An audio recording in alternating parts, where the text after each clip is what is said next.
a nice 9-card club fit. And that's much better than defending 1 diamond. I mean, 1 diamond is such a low contract. So this is a pretty good win for us, because we can probably make 2 clubs here. And we even know where all the points are. It's over here, right? I mean, like, this guy has, like, this guy's hand could just be insignificant. Let's take a look at it. He has 2 jacks, come on. I mean, okay, he has 4 diamonds, but well, what happened here? Who bid 1? How do you take a look at it? Bidding. You bidding. So West opened 1 diamond. And he only has 2 diamonds. Oh, okay, never mind. He has a king of diamonds. I'm sorry about that. Oh, I'm sorry about that. He had a king of diamonds. So he had 3 diamonds. Okay, so he had 3 diamonds. His partner has 4. They're not in a great diamond fit, but even if they go down 1, they get 100 points, or we only get 100 points. And if you make 2 clubs, it's still like what, 40, 50, 90 points. Okay, so if you make 2 clubs, it's only 90 points. But at the same time, there's a lot of potential for game in his hand. Okay, my partner has what, 4 or 5 saying that. He actually has 13 points. So I'm not sure why he passed by 2 clubs. Yeah, he really should have bid here. But you see the game potential here. I mean, we actually almost have game here. If the ace of diamonds, can we make like 3 no trump? Spades are kind of good for us. Let's see. Okay, so let's say we have 4 spades. We get 4 spades, we get a diamond, that's 5, ace, king, 4, 6, 7. And we must be able to run it close for at least 2 more. So we probably have 3 no trump in this hand. So if my partner had, again, this is one of the problems with pitch pairing. If my partner had bid correctly, we probably would make 3 no trump here. And you see what happened when I balanced. If I had passed out there, they would have bid 2 diamonds. And this is this is really a tricky concept when you're bidding in bridge, because you have to not only think about your hand, you have to think about where all the points lie. What does the bidding so far in the entire auction tell about everyone's hand? And that is really difficult to try to understand. And it took me a long time, I'll tell you that. But balancing is one of the most fundamental concepts. It's not easy by any means. I call it fundamental rather than basic, because it is a fundamental concept, but it's not easy. So, so I mean, that's that for this hand. I mean, if you see the hands face up, okay, this guy opens 1 diamond, my partner passes it, and you see why he passed here. As I said, he had nothing to bid. He only had 13 points. If you overcall 1 no trump, he'd be showing 15 to 18 points, right? Pretty much the same thing as opening 1 no trump. On top of that, he doesn't really have a diamond stopper. So he can't bid 1 no trump.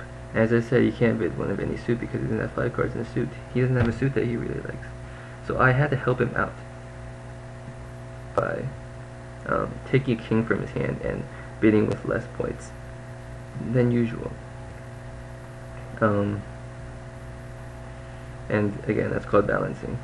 And it's a difficult concept to understand. It's not a convention. It's just a concept.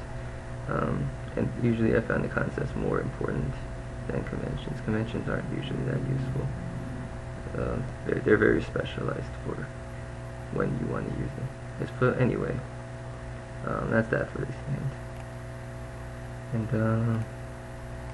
see, do I want to do one more? Alright, let's do one more. I don't even know how to end this hand. How do I end this hand? Okay, there we go. Alright, let's do, oh, jeez. Alright, let's see how this goes. So, I have 4 kings and a jack. So that's 13 points. Exactly 13 points. Right? 12, 13 points. So I have enough to open again. So I've been really lucky this shouldn't be able to open every single time. So again, I have enough to open for 13 points. And what kind of hand do we have here? 4, 4, 3, 2. Remember, that's a balanced hand. That's one of the shapes. And if we use the other rule, we only have 1 doubleton. So, and no singletons or voids. So this is a balanced hand. So what do you do with 13 points in a balanced hand? Well, you can't open 1 no trump. Remember, 1 no trump is 15 and 17 high points. So we have to open our longest suit. If you have a 5 card suit, we bid it. Well, We don't. So now we're stuck with 2 4-card suits. So which 4 cards do we open? We always open a minor. If we had like 4 spades and 4 diamonds, we definitely open 1 diamond. But we don't have that. We have 2 minors. Remember, we need 5 cards in the major to open. So we better our longer minor. Unfortunately, they're the same length, and because we have 4 4 in the minors, we'll open 1 diamond because it's the higher suit. And if I want to, I can rebid clubs at a lower level.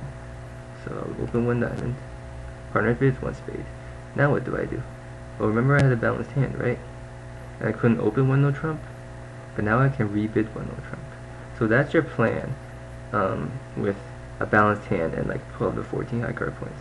You bid 1 of a suit and plan to rebid 1 no trump. Things happen where you're not always going to rebid 1 no trump. For instance, if I had 4 spades here instead of 4 clubs here, I would be raising a spades instead of bidding 1 no trump. But instead I'm going to be bidding 1 no trump. And again, I sent an email to everyone at the Bridge Club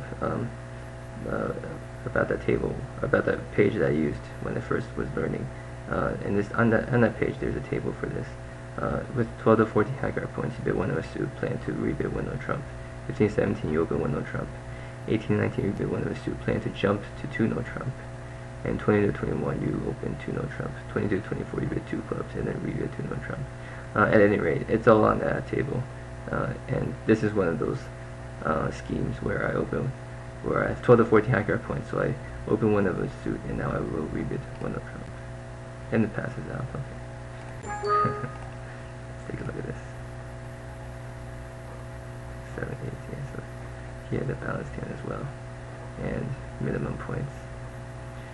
And really, if he had, you see what he did here. He actually had a balanced hand. Some people might make the mistake of responding 1 no trump with his hand because he has a balanced hand and 6 to 9 points. But remember, as I said, it's important to find a 4-4 spade before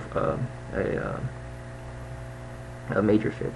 So if I had 4 spades here, I'd actually want to be playing spades, and especially if I had an unbalanced hand here, I wouldn't want to usually play in no trump. So it's important to make sure your partner knows about those spades. Remember, the major suits are more important than no trump. Okay, so I mean so if he had bid, like if this spade was in clubs or something, if he had bid 1 no trump, I would just pass it out and we'd still be in no trump. Okay. Well, I guess that ends this session. It's already gone a lot longer than I wanted to, actually. Fortunately, this is the pilot session. I just wanted to test out and see how this goes. So tell me if you guys think is interesting or really boring, and if there's any interest, I'll do more and try to cater towards what kind of things you want to see. For instance, I know some people are just kind of not quite sure about some concepts such as Stayman, Jacobi transfers, and takeout doubles. Those 3, I don't generally like conventions, but I think those 3 are pretty important. They're pretty universal to everyone today. Pretty much everyone uses those. Blackwood as well, but Blackwood is a much more touchy convention. I don't really want to teach Blackwood, so to speak. So just let me know what kind of hands and conventions you want to see me play, and I'll try to find hands where those are useful. So I guess I'll see you next time. All right, see you guys.